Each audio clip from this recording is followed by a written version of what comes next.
कमर बंद थे वो बांध लिए, मुकुट ठीक कर लिए और सब तैयार हो गए। अब एक एक करके जो राजा हैं वो आ रहे हैं, अपने इष्ट को प्रणाम करते हैं। अब यहां ध्यान देना, वो सुंदर बात कही है, कम से कम है 10,000 राजा महाराजा आए हैं, लिखा है मानस में। कितने राजा महाराजा? 10,000। अब एक राजा उठता धनुष तोड़ने के लिए, तो वो क्या कहता अपने इष्ट गुरु से, हे प्रभु, हे देव, मुझ पे दया करो जो मेरे हाथ से ये धनुष टूटे। तो जो 9,999 थे ना, वो क्या कहते अपने अपने इष्ट से, बोले हे देव, ये धनुष इससे नहीं टूटे। तो बोले टूटेगा क्या धनुष? एक तो प्रार्थना कर रहा है टूटने की, और 9,999 प्रार्थना कर रहे हैं नहीं टूटने की। राजा महाराजा तनकर खड़े हो गए, अपने इष्ट को प्रणाम करते।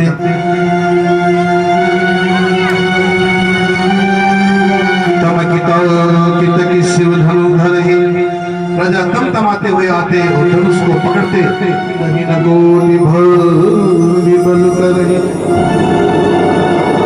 करोड़ों प्रकार से उपाय किए और धनुष अपने स्थान से तिल मात्र भी नहीं हिला। राजा धनुष के हाथों अपनी कीर्ति वीरता गंवाकर अपने स्थान पर जाकर चुपचाप बैठ गए। जिस राजा से धनुष नहीं उठा वो जा रहा है वापस, और दूसरा राजा आ रहा है।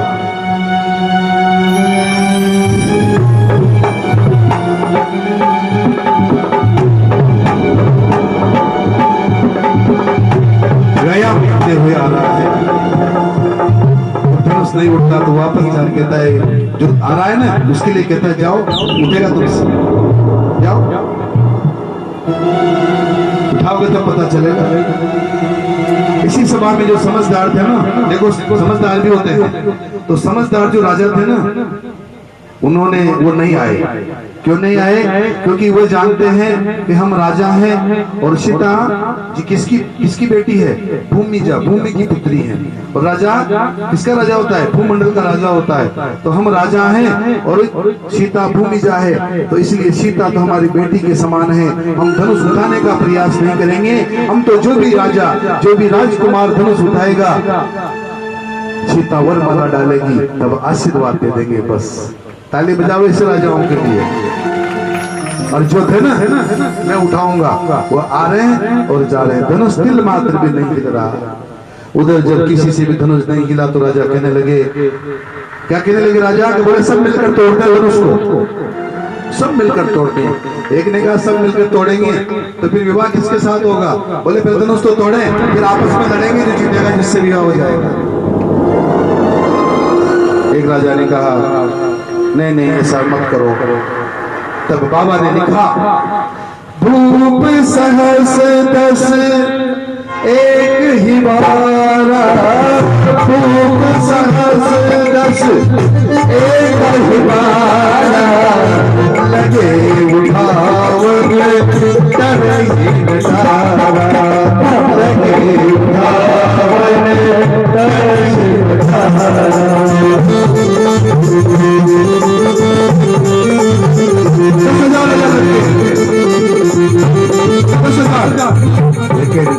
धनुष तिल भर भी नहीं हिला।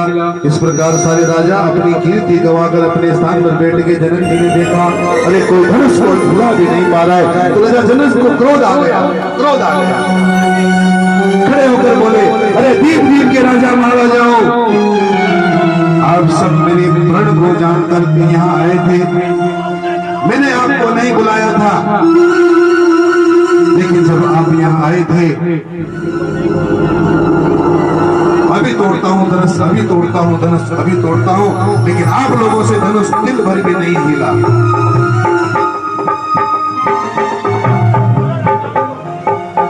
अरे आपने तो तोड़ना तो दूर, धनुष को तिल मात्र भी खिसकाया भी नहीं।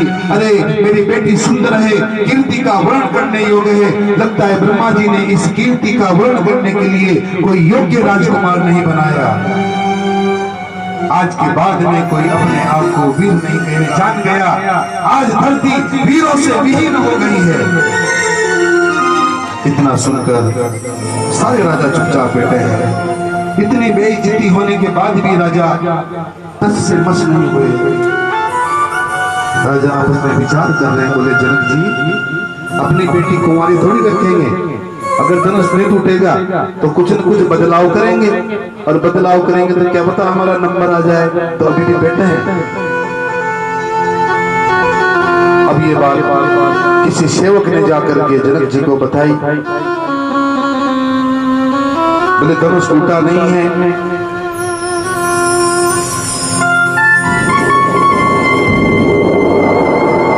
शर्त को बदलेंगे तो हमारा नंबर आ जाए। तब ये कानाफूसी हुई तो ये बात एक सेवक ने जाकर के राजा जनक को बताई। जनक जी बोले, अरे आप विवाह की आस छोड़ दीजिए, तजहु और निज निज ग्रह जाओ, निखान विधि बेधे विहार। शायद ब्रह्मा जी ने मेरी बेटी के भाग्य में विवाह नहीं लिखा। मुझे याद होता कि धरती पर कोई वीर नहीं है, मैं ऐसी प्रतिज्ञा नहीं लेता। पढ़ छोड़ता हूँ तो मेरी कीर्ति कलंकित होती है, और पढ़ पढ़ता हूँ तो मेरी बेटी कुंवारी ले जाती है। अब मैं क्या करूं? काश मुझे पहले याद होता तो मैं पढ़ ही नहीं लेता। अब जनक जी ने जब विनतों को ललकारा, जब ऐसी बातें कही ना, तो जनक जी ने इसलिए कहा था कि कोई छुपा हुआ होगा ना वीर, तो वो भड़क जाएगा और धनुष को जाकर के तोड़ेगा। जनक जी ने जब वीरत्व को पुकारा तो लक्ष्मण जी को क्रोध आ गया और लक्ष्मण जी खड़े हो गए, लेकिन क्रोध को पी गए। क्यों?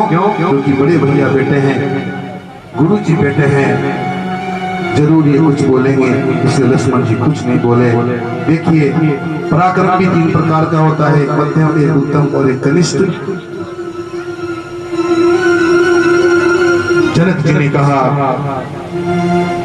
अब मुझे आस छोड़ देनी चाहिए, मुझे आस छोड़ देनी चाहिए। लगता है इस धरती पर कोई वीर अब बचा नहीं है। और ये सुन करके तो क्रोध अग्नि में भड़क उठे, बदन जलने लगा। माँ के लखन कटिल भव भोए, रघुपद फुरकत नहीं नरि सोए। लक्ष्मण जी के होठ फड़फड़ाने लगे, बहुत टेढ़ी हो गई, आंखों से क्रोध बरसने लगा। खड़े होने बोले, भैया अपराध क्षमा करना। रघुवंश का छोटा सा बालक भी जिस सभा में बैठा होता है, उस सभा में जिस वाक्य का प्रयोग इस जनक ने किया है, वो आपके रहते सर्वदा वंचित है। आपके रहते जनक ने कहा कि धरती वीरों से खाली है। कहीं जनक छिमी अनुचित बानी, विद्यवान रघुकुल मन जानी। अरे लक्ष्मण जी गरज पड़े, बोले प्रभु आपके रहते, आपके यहाँ रहते जिस प्रकार से बच्चे गेंद को उठाते हैं, आपका ये भाई पूरा का पूरा ब्रह्मांड उठा करके फेंक देगा। कच्चे घड़े की तरह इस धनुष को तोड़ करके फेंक देगा और 100 योजन तक चल कर दिखाएगा। और अगर ये नहीं कर पाया तो आपके चरणों की सौगंध निकालने पर धनुष धारण नहीं करेगा, धनुष धारण नहीं करेगा। लक्ष्मण जी जनकपुर में गरज रहे हैं, पूरी धरती कांप उठी। लखन सको वचन जय बोले, डगमगानी वहीं दिग्गज डोले। लक्ष्मण बोले, गुरु आपके रहते जनक ने कहा कोई वीर नहीं है, मैं रौंद के रख दूंगा, इस धनुष को खंड खंड कर दूंगा।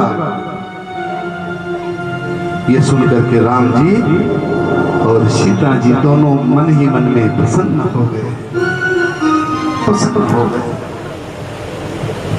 जनक जी डर गए, अरे राम ये छोटा खड़ा हुआ है तो धरती हिल गई, और ये बड़ा खड़ा होगा तो क्या होगा, क्या होगा। विश्वामित्र जी ने ये सब सुना तो मन ही मन कहा, वाह रे वाह चेला, क्या बात कही तुमने। लक्ष्मण धनुष की तरफ बढ़े और देख रहे हैं राम जी को। लक्ष्मण धनुष की तरफ बढ़े लेकिन देख रहे हैं राम जी को, क्योंकि लक्ष्मण जी उतारू में तोड़ने के लिए गुरु जी ने देखा, इशारा किया, लक्ष्मण कम डाउन, रुकिए, क्योंकि कहीं तोड़ नहीं दे, गुस्से गुस्से हो जाके जोड़ी बिगड़ जाएगी। रास है नहीं रघुपति लखन निवारे, प्रेम समेत निकट बेटा रे। बैठो लक्ष्मण, आओ बेटा बैठो। अभी लक्ष्मण को बुला करके बिठाया। लक्ष्मण बैठो। प्रीतम भाई, वाह चेला, क्या बात नहीं है, मजा आ गया। चेला मेरा है ना। राम जी ने लक्ष्मण को बगल में बिठाया। अरे लक्ष्मण, कितना सुंदर बोला है तू। अरे इतना तो मैं भी नहीं बोल पाता। लक्ष्मण ने कहा भैया अभी तो केवल बोला है, अगर आप इशारा कर देना तो मैं अभी करके दिखा देता। राम जी बोले भाई, हम लोग धनुष तोड़ने थोड़ी आए थे, हम लोग तो धनुष को देखने आए थे। और जब तक गुरुजी नहीं कहेंगे ना, तब तक हम कैसे तोड़ेंगे। बोले हाँ बात तो सही है भैया, आप कह रहे थे। तभी जनक जी ने कहा कोई वीर नहीं है। आपने अच्छा जवाब दिया। जनक जी के कहने का आपने जवाब जोरदार दिया है। और फिर राम जी ने लक्ष्मण को थोड़ा डांटा भी। किस बात पर डांटा।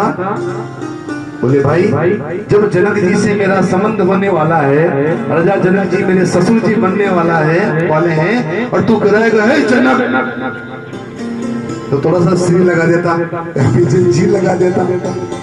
मेरे ससुर जी बनने वाले यार, अच्छा तो ध्यान रखा करो। थोड़ा डांटा। अभी विवाह हुआ नहीं और पहले ही सास और पहले ही ससुर जी में और मेरा मन खट्टा करेगा। अभी विवाह भी नहीं हुआ।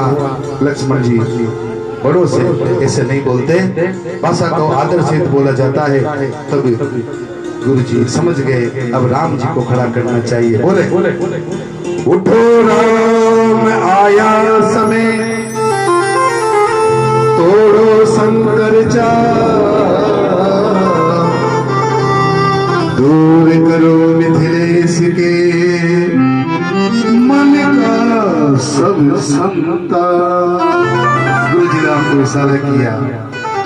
उठहु राम पंचहु भव चापा, उठहु राम पंचहु भव चापा, मेघ नाथ जनक परितापा, मेघ नाथ जनक परितापा। राम जी को गुरु जी ने आदेश दिया। मेरे प्रभु सहज खड़े हो गए। गुरु जी को प्रणाम किया और चल पड़े मेरे राम जी। राम जी चलते जा रहे हैं, चलते जा रहे हैं, चलते जा रहे हैं। मिथिला के जितने नर नारी थे, मिथिला के जितने नर नारी थे, वो सब देख कर देवताओं को पुकारने लगे। देवताओं को पुकारने लगे। क्या कह रहे हैं।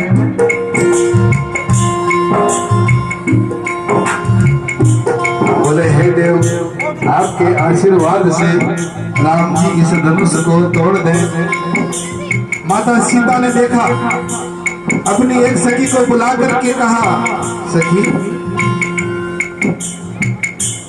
जब सीता जी की मां ने देखा तो कहने लगी, अरे कोई इस सभा में समझदार नहीं है। मान सरोवर का जो हंस है वो सिर पर पहाड़ उठाने जा रहा है। अरे कोई इसको मना क्यों नहीं करता। जिस धनुष को रावण और बाणासुर ने स्पर्श तक नहीं किया, उसको ये बालक तोड़ेगा। यो धनुष बड़ो विकराल, रघुवर छोटो सोयो। धनुष बड़ो विकराल, रघुवर छोटो सोयो। धनुष बड़ो विकराल, रघुवर छोटो सोयो। धनुष बड़ो विकराल, रघुवर छोटो सोयो। कमल जस्योतन राम को जस्योतन राम को कमल कमल जलज जलज जस्योतन राम को जलज जस्योतन राम को यो धनुष वज्र सोजा रघुवर सोयो धनुष वज्र सोजा रघुवर सोयो धनुष रघुवर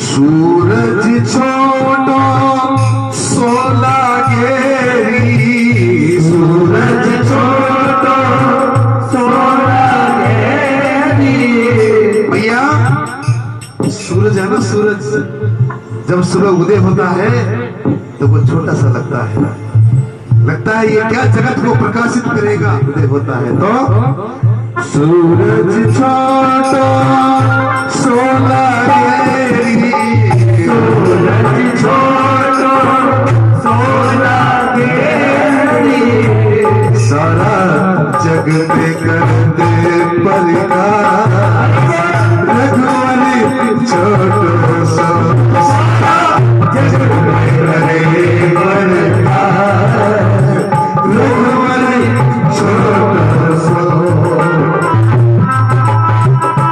जैसा है। अरे इतना भारी धनुष है कोई रोकता क्यों नहीं। तब सखियों से बात होती है सखियां कहती हैं कि छोटा छोटा नहीं है माँ ये तो पूर्ण ब्रह्म अवतार है पूर्ण ब्रह्म अवतार है।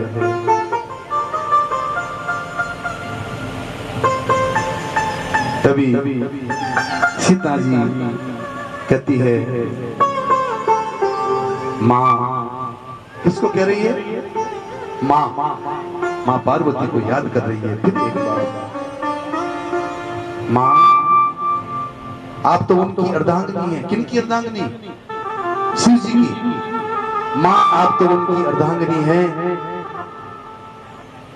आप अगर कहोगी ना भगवान शिव से तो वो आपकी बात नहीं टालेंगे क्योंकि आपको ध्यान है कि पत्नी की बात पति मान लेते हैं टालते नहीं है।